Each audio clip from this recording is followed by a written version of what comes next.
Stage پر موجود یادگار اسلاف قطب الاقطاب شیخ المشائخ حضرت مولانا پیر ناصر الدین خاکوانی صاحب، نائب امیر عالمی مجلس تحفظ ختم نبوت پاکستان۔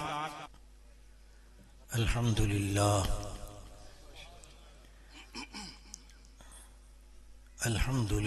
الذي هدانا بفضله العميم إلى الدين القويم، أرسل رسلا ذوي التكريم، ختمهم بالنبي الكريم صلى الله عليه وعلى آله وأصحابه ذوي المجد والتعظيم.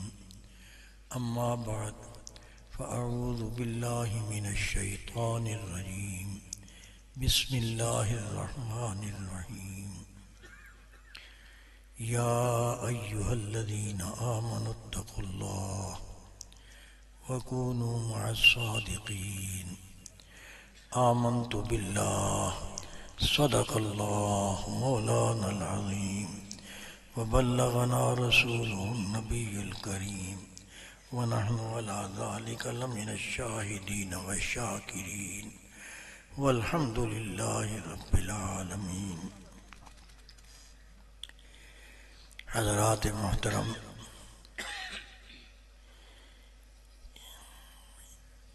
یہ مسکین اپنے آپ کو جانتا ہے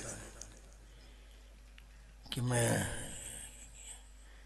مجھے شرم آتی ہے جو لوگ اس فقیر کے نام پر کچھ القاب لگا دیتے ہیں. میں سچ کہہ رہا ہوں، مجھے تکلیف ہوتی ہے، اس لیے کہ میں اگر کوئی مجھ سے پوچھے تو مجھے ایسے موقع پہ ایک شعر کسی عرب کا یاد آتا ہے کہ ان سے کسی نے پوچھا کہ تمہارا نام کیا ہے، وہ یہ القاب ساتھ ملا کر، تو انہوں نے جواب میں کہا لا تدعونی الا بیا عبدہا، کہ مجھے اور کسی نام سے مت پکار سوائے اس کے کہ اے فلاں کے غلام، فلاں کے بندے. لِأَنَّهُ لَأَشْرَفُ اسْمَائی، میرے ناموں میں بہترین نام وہی ہے جو میرے محبوب کی نسبت سے میرے ساتھ لگا. تو میں عرض کیا کرتا ہوں، مجھے اگر کوئی یہ کہہ دے کہ یکی از غلام غلامان محمد، اس سے بہتر اور کوئی لقب مجھے نہیں اچھا لگتا. بس اللہ تبارک و تعالی میرے حال پہ رحم فرمائے. اور دوسرا یہ کہ جو نعرہ ہمیں اصحاب سے ملتا ہے وہ صرف ایک ہی نعرہ ہے، اور وہ ہے نعرہ تکبیر. اور یہ بھی صحابہ کی سنت ہے. کب قادسیہ اور عراق کی فتوحات جب شروع ہوئیں اور ایران کا تخت و تاج بکھرا اور رسول اللہ صلی اللہ علیہ وسلم کی پیش گوئیوں کے مطابق وہ صحابہ کے قدموں میں آ پڑا، ڈھیر تھا مسجد نبوی میں، تو سیدنا فاروق اعظم رضی اللہ تعالی عنہ غنیمت کا مال دیکھ رہے تھے، خوش بھی ہو رہے تھے کہ اللہ نے وہ بہت سی پیش گوئیاں جو حضور کے نے عطا فرمائی تھیں وہ اس زمانے میں، میرے زمانے میں پوری ہو رہی ہیں. تو اس وقت آپ نے سراقہ کو پکارا،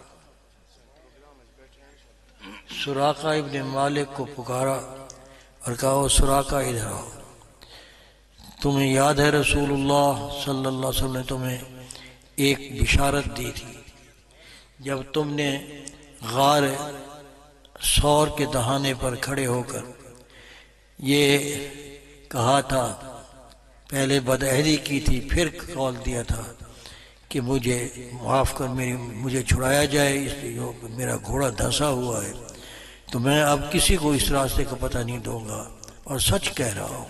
اور ساتھ ہی تم نے یہ کہا تھا کہ میرے لیے جب آپ مکہ فتح کریں تو میرے لیے کوئی امان نامہ لکھ دیں. تو حضور نے فرمایا تھا کیسا ہوگا وہ وقت، تو امان چاہتا ہے، کسریٰ کا تاج تیرے سر پر، کسریٰ کے کنگن تجھے پہنائے جائیں گے. تو آپ نے پکارا سراقہ آئے اور کہا کہ سونا اللہ تعالیٰ نے مرد پر حرام کر دیا ہے، لیکن حضور کی پیش گوئی ہے، اس کے پیش نظر میں تمہیں پہناتا ہوں۔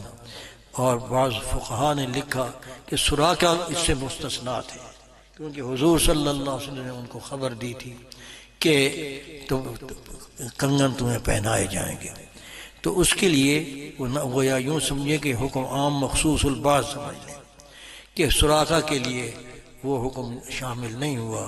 لیکن بعض روایت میں یہی لکھا ہے کہ حضرت عمر نے فرمایا تھوڑی دیر کے لیے میں پہناتا ہوں تمہیں، تاکہ نبی صلی اللہ علیہ وسلم کی وہ خبری، وہ بشارت تمہارے حق میں جو دی تھی وہ پوری ہو۔ تو آپ نے کنگن پہنائے، تو اس وقت حضرت عمر نے نعرہ لگایا، نعرہ تکبیر، صحابہ نے کہا اللہ اکبر۔ تو یہ صحابہ کی سنت بھی ہے،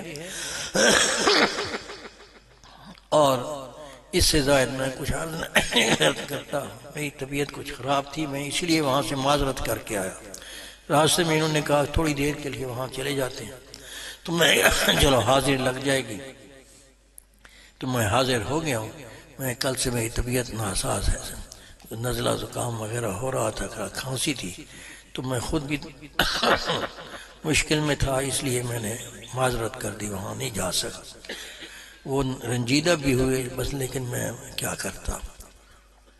تو اس وقت میں چونکہ مجھے حکم ہوا ہے، میں ایک دو باتیں کر کے فارغ ہوتا ہوں۔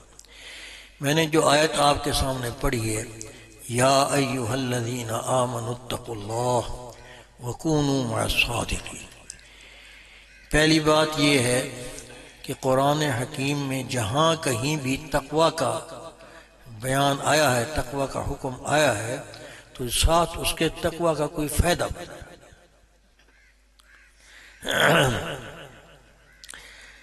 لیکن اس آیت میں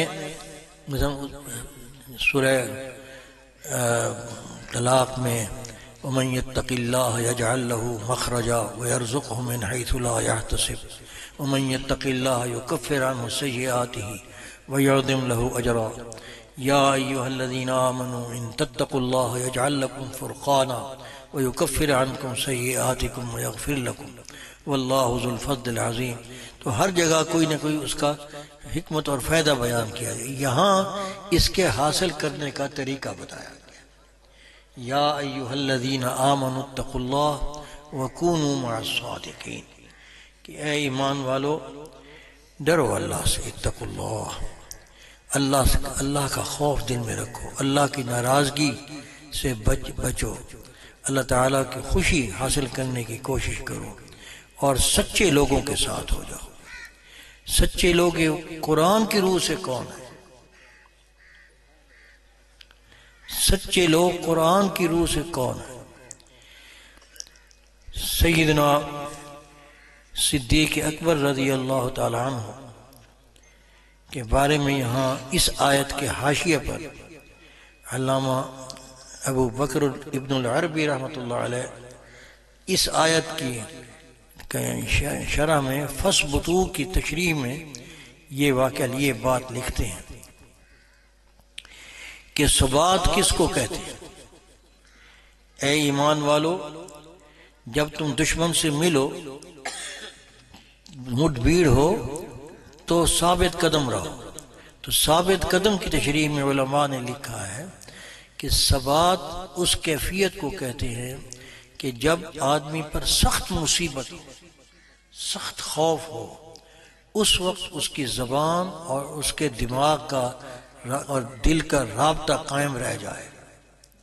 تو یہ حقیقی شجاعت بھی یہی ہے اور ثبات بھی یہی ہے۔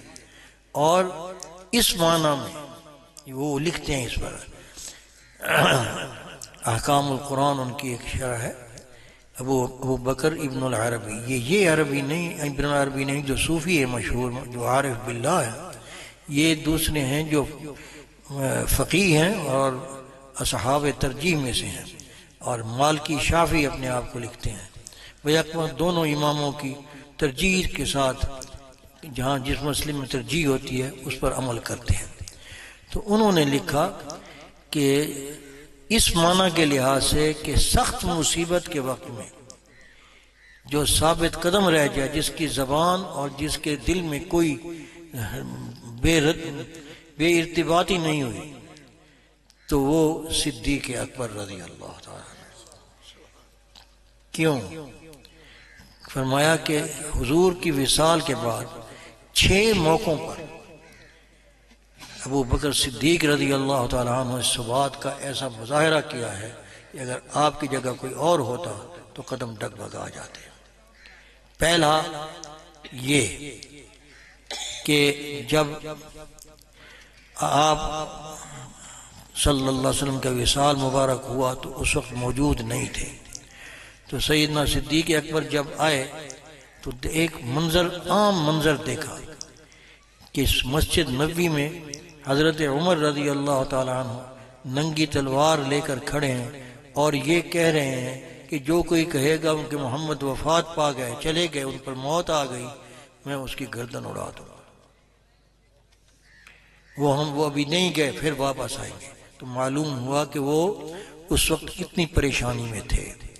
صحابہ کو جو صدمہ حضور صلی اللہ علیہ وسلم کی وصال پر ہوا ہے کہ اس کی نظیر دنیا میں نہیں ہے، اس لیے کہ حضور سے زیادہ محبوب انسان کسی اور سوسائٹی میں ایسا نہیں ہوا جتنا صحابہ کو حضور سے محبت تھی، اتنی کسی اور کو نہیں۔ اور جب محبوب چیز چلی جائے، انہوں نے سوچا بھی نہیں تھا کہ حضور چلے جائیں تو ہمارا حال کیا ہوگا۔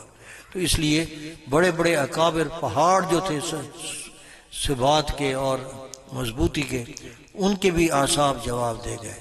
حضرت عمر رضی اللہ تعالیٰ عنہ یہ ارشاد فرما رہے ہیں، حضرت علی کرم اللہ تعالیٰ وجہہ بیٹھے ہوئے گم سم کسی سے بات نہیں کرتے، اور حضرت عثمان رضی اللہ تعالیٰ عنہ گویا کہ وہ بھی بے ربط باتیں کر رہے ہیں بس، اور خاموشی سے بیٹھے ہوئے تھے۔ حضرت عمر رضی اللہ تعالیٰ عنہ کھڑے تھے، حضرت ابو بکر تشریف لائے، اندر گئے، کپڑا چہرے مبارک سے ہٹایا، دیکھا، بوسہ دیا اور کہا کہ یہ اللہ نے جو موت آپ کو دینی تھی وہ دے دی، اب اس کے بعد کوئی اور موت نہیں ہوگی۔ یہ کہا، بار تشریف لائے اور آ کر وہ عمر سے کہا بیٹھ جاؤ، ان کو بٹھایا، وہ بیٹھ گئے، آپ کھڑے ہوئے، آپ نے یہ آیت پڑھی، وما محمد الا رسول قد خلت من قبلہ الرسل افإن مات او قتل انقلبتم على اعقابکم ومن ينقلب على عقبيه فلن يضر الله شيئا وسيجزي الله الشاكرين۔ یہ جب ارشاد فرمایا تو صحابہ کہتے ہیں کہ ہمیں ایسے معلوم ہوا کہ یہ آیت آج دوبارہ نازل ہوئی ہے، وہ پہلے بھول ہی گئی تھی۔ اور جب حضرت عمر کو جب یہ بات یہ حضرت صدیق کی زبان سے یہ آیات سنی تو سب ہوش ٹھکانے آ گئے، اور پھر فرماتے ہیں کہ جب ہم باہر نکلے تو مدینے کا بچے کے منہ پر یہی آیت تلاوت ہو رہی تھی، یا افإن مات او قتل انقلبتم على اعقابکم من كان يعبد الله فإنه حي لا يموت ومن كان يعبد محمدا فإن محمدا قد مات صلی اللہ علیہ وسلم۔ گویا امت کو یقین دہانی کرائی صدیق اکبر نے کہ حضور صلی اللہ علیہ وسلم بھی اس دنیا سے تشریف لے گئے ہیں، آگے اس کے بعد جو زندگی ہے وہ اللہ نے جو زندگی آپ کو عطا فرمائی ہے وہ ہر برحق ہے، اور اللہ تعالی ہم سب اس پر ایمان رکھتے ہیں۔ تو یہ ایک کیفیت یہ تھی اس وقت۔ دوسری موقع کہ سیدہ فاطمہ الزہرا رضی اللہ تعالی عنہ جب تشریف لائیں اور میراث کا مطالبہ کیا تو آپ نے اس وقت بڑی دلیری کے ساتھ یہ مسئلہ بیان فرمایا کہ انبیاء جو وصال فرماتے ہیں تو وہ کہتے ہیں ہمارا کوئی مال نہیں ہوتا، ہماری وراثت علم ہے، انبیاء کی وراثت علمی ہوتی ہے، مالی نہیں ہوتی، جو ہم چھوڑ کر جائیں وہ صدقہ ہوتا ہے۔ اور اس حدیث کو دوسرے صحابہ کی موجودگی میں آپ نے پڑھا اور سب نے مانا، اور یہ کہ اگر کہ خدا نہ خواستہ یہ غصب تھا جیسا کہ کہا جاتا ہے فریق مخالف کی طرف سے، تو اس وراث اگر میراث حضور کی ہوتی تو اس میں خود حضرت عائشہ بھی تو شامل تھی، اس میں حضرت سیدہ حفصہ کا بھی حصہ تھا، اس میں 8ویں حصے میں ان کا بھی بنتا تھا، تو کوئی نہیں بولا، حضرت علی نے دعویٰ نہیں کیا۔ تو یہ دوسری بات یہ اگر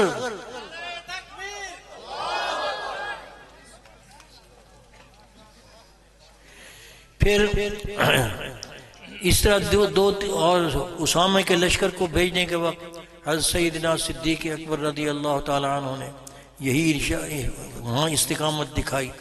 تو یہ بیان کر کے 5-6 واقعات وہ حضرت ابن العربی ارشاد فرماتے ہیں کہ اس معنی کے لحاظ سے حضرت ابو بکر صدیق اشجع الامہ ہے، عادل الامہ ہے، احکم الامہ ہے اور اثبت الامہ ہے۔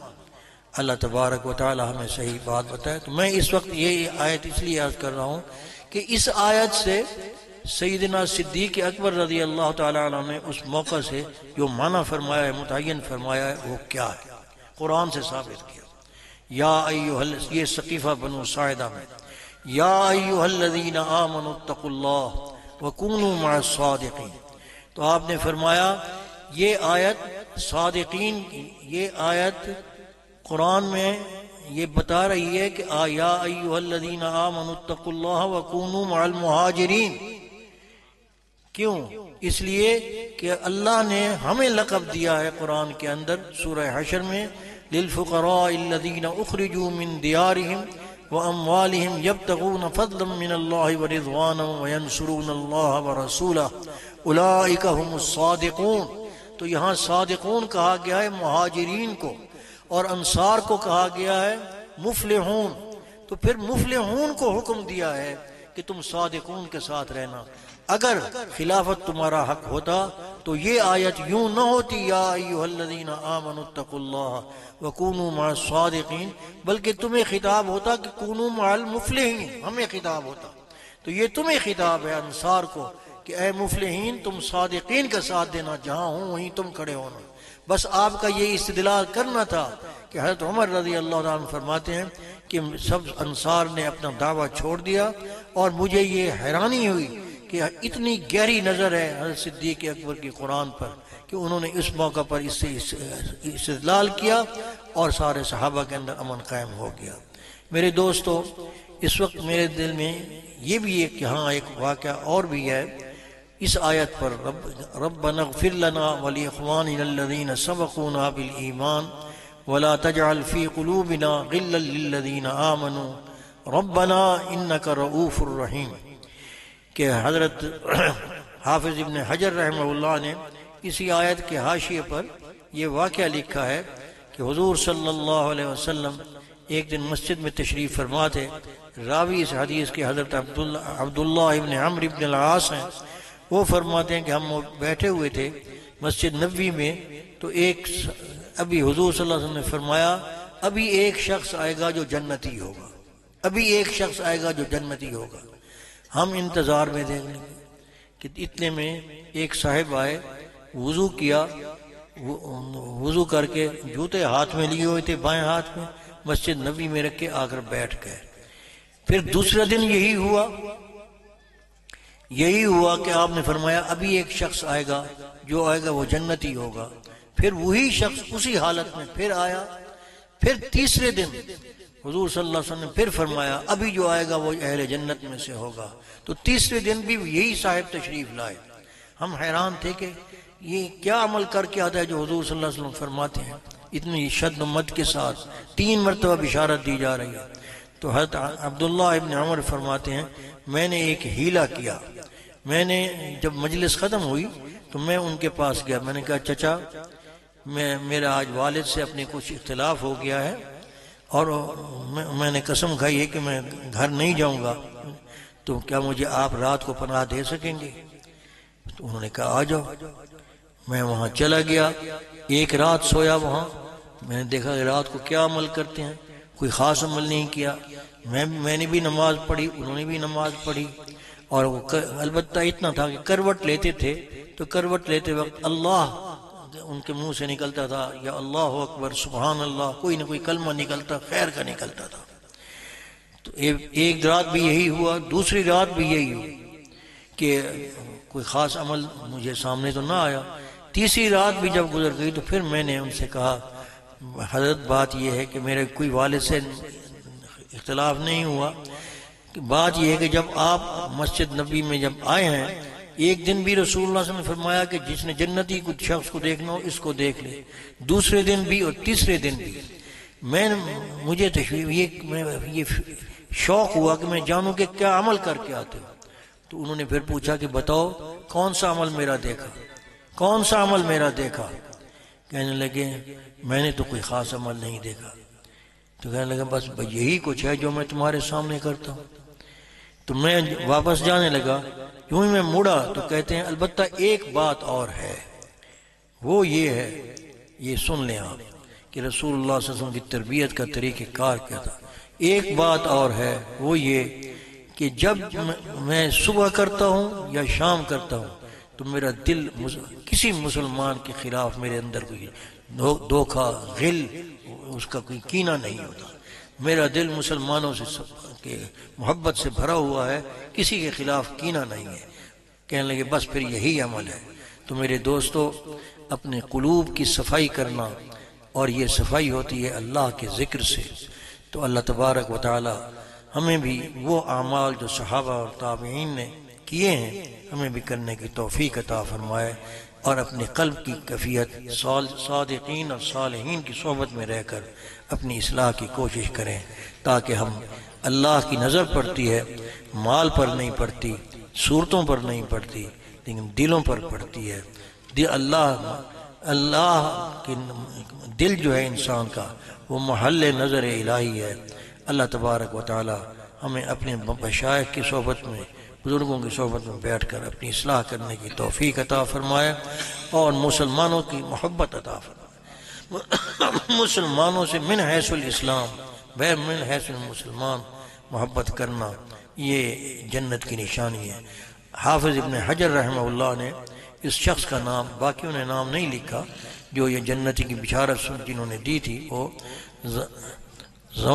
ضحاک ابن ابی جبیرہ لکھا ہے، ضحاک ابن ابی جبیرہ رضی اللہ تعالی عنہ ہے۔ اللہ تبارک و تعالی محمد صلی اللہ علیہ وسلم اور اصحاب محمد صلی اللہ علیہ وسلم کی محبت اور اتباع نصیب فرمائے، اور ہماری دنیا اور آخرت سرفراز فرمائے۔ یہی سرفرازی ہے، یہی اگر آخرت کی زندگی لینی ہے، تلک الدار الآخرۃ نجعلها للذین لا یریدون علوا فی الارض ولا فسادا والعاقبۃ للمتقین۔ یہ آخرت کا گھر جو ہے یہ ہم ان کو دیں گے کہ جو دنیا میں بڑائی نہ چاہے اور نہ فساد چاہے۔ بڑائی چاہنا، بڑا بننے کی کوشش کرنا، اور فساد جو بات بھی دین کے خلاف ہے وہ فساد ہے۔ جو رسول اللہ صلی اللہ علیہ وسلم کی شریعت پہ منع ہے اس سے رک جانا، اور جو جائز ہے اس پر لینا۔ وما آتاکم الرسول فخذوہ وما نہاکم عنہ فانتہوا واتقوا اللہ ان اللہ شدید العقاب۔ اللہ پاک ہمیں رسول اللہ صلی اللہ علیہ وسلم کی اور صحابہ کی سنت پر عمل پیرا ہو کر اپنی آخرت سنوارنے کی توفیق عطا فرمائے۔ وآخر دعوانا ان الحمدللہ رب العالمین۔ اب میں اجازت چاہوں گا جو میں تمہارے سامنے کرتا ہوں۔ تو میں واپس جانے لگا، یوں ہی میں مڑا تو کہتے ہیں البتہ ایک بات اور ہے، وہ یہ ہے، یہ سن لیں آپ کہ رسول اللہ صلی اللہ علیہ وسلم کی تربیت کا طریقہ کار کیا تھا۔ ایک بات اور ہے، وہ یہ کہ جب میں صبح کرتا ہوں یا شام کرتا ہوں تو میرا دل کسی مسلمان کے خلاف میرے اندر کوئی دھوکہ غل اس کا کوئی کینہ نہیں ہوتا، میرا دل مسلمانوں سے کے محبت سے بھرا ہوا ہے، کسی کے خلاف کینہ نہیں ہے۔ کہنے لگے بس پھر یہی عمل ہے۔ تو میرے دوستو، اپنے قلوب کی صفائی کرنا، اور یہ صفائی ہوتی ہے اللہ کے ذکر سے۔ تو اللہ تبارک و تعالی ہمیں بھی وہ اعمال جو صحابہ اور تابعین نے کیے ہیں ہمیں بھی کرنے کی توفیق عطا فرمائے، اور اپنے قلب کی کیفیت صادقین اور صالحین کی صحبت میں رہ کر اپنی اصلاح کی کوشش کریں، تاکہ ہم اللہ کی نظر پڑتی ہے، مال پر نہیں پڑتی، صورتوں پر نہیں پڑتی، لیکن دلوں پر پڑتی ہے۔ اللہ کی دل جو ہے انسان کا وہ محل نظر الہی ہے۔ اللہ تبارک و تعالی ہمیں اپنے مشائخ کی صحبت میں، بزرگوں کی صحبت میں بیٹھ کر اپنی اصلاح کرنے کی توفیق عطا فرمائے اور مسلمانوں کی محبت عطا فرمائے۔ مسلمانوں سے من حیث الاسلام من حیث المسلمان محبت کرنا یہ جنت کی نشانی ہے۔ حافظ ابن حجر رحمہ اللہ نے اس شخص کا نام، باقیوں نے نام نہیں لکھا، جو یہ جنتی کی بشارت جنہوں نے دی تھی، وہ ضحاک ابن ابی جبیرہ لکھا ہے، ضحاک ابن ابی جبیرہ رضی اللہ تعالی عنہ ہے۔ اللہ تبارک و تعالی محمد صلی اللہ علیہ وسلم اور اصحاب محمد صلی اللہ علیہ وسلم کی محبت اور اتباع نصیب فرمائے اور ہماری دنیا اور آخرت سرفراز فرمائے۔ یہی سرفرازی ہے، یہی اگر آخرت کی زندگی لینی ہے، تلک الدار الآخرۃ نجعلها للذین لا یریدون علوا فی الارض ولا فسادا والعاقبۃ للمتقین۔ یہ آخرت کا گھر جو ہے یہ ہم ان کو دیں گے کہ جو دنیا میں بڑائی نہ چاہے اور نہ فساد چاہے۔ بڑائی چاہنا، بڑا بننے کی کوشش کرنا، اور فساد جو بات بھی دین کے خلاف ہے وہ فساد ہے۔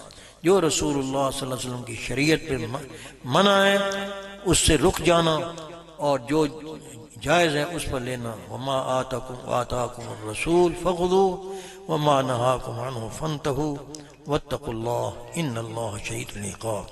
اللہ پاک ہمیں رسول اللہ صلی اللہ علیہ وسلم کی اور صحابہ کی سنت پر عمل پیرا ہو کر اپنی آخرت سنوارنے کی توفیق عطا فرمائے۔